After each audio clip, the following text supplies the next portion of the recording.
Good morning, everyone. It's Friday, July 24th, Erev Shabbos Chazon. This is Rabbi Zirkind from the Riverdale Jewish Center, and I want to share a brief Dvar Torah with you today in advance of this Shabbos that leads up to Tisha B'Av.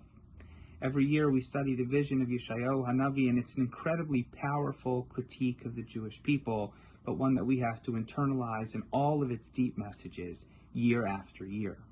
The Navi tells us, Yada shor koneu v'chamor evus be'alav, that an ox knows its owner, and a donkey knows that its master provides its food. But Yisrael lo yada ami lo hisponan. But somehow the Jewish people, they don't know me. My nation hasn't given me any thought. Human beings are the most sophisticated and intelligent creatures on the entire planet. And yet somehow the Navi tells us animals that rely on their instincts never forget who their owner is. They never forget where their food comes from. And human beings, somehow, we have a way of forgetting our Creator. Intelligence is incredibly important. We celebrated the pursuit of understanding the most challenging aspects of our lives, science, religion, philosophy, and art, but these are no replacement for our basic instincts that we have too.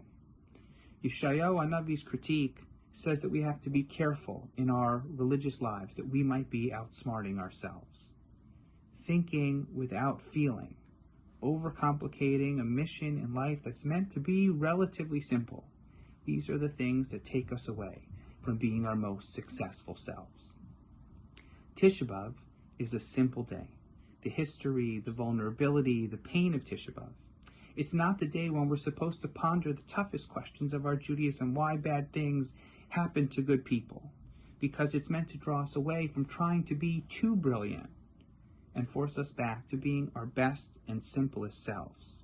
That's the reason why it's not a day when we study Torah, because on Tisha B'Av we go back to just trying to feel Torah.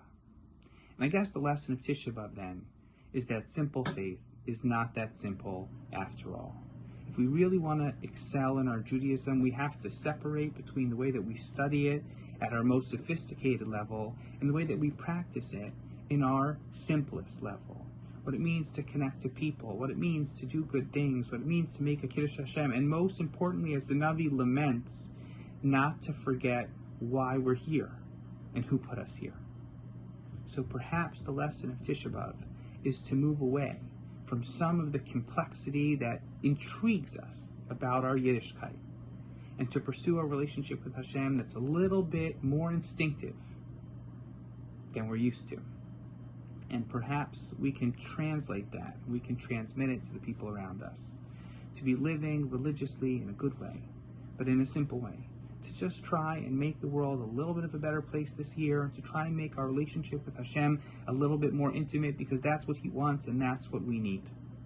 And then we can transform the sadness of Tisha B'Av into the happiness of the rest of the year by being proud and knowing that instinctively within us, our simplest selves might very well be our best selves. Shabbat Shalom to one and all. For those who will be here, we look forward to seeing you. For those who are away for Shabbos, we look forward to seeing you soon. I wish everyone well, and we hope to welcome you back to the RJC very soon. Have a good Shabbos.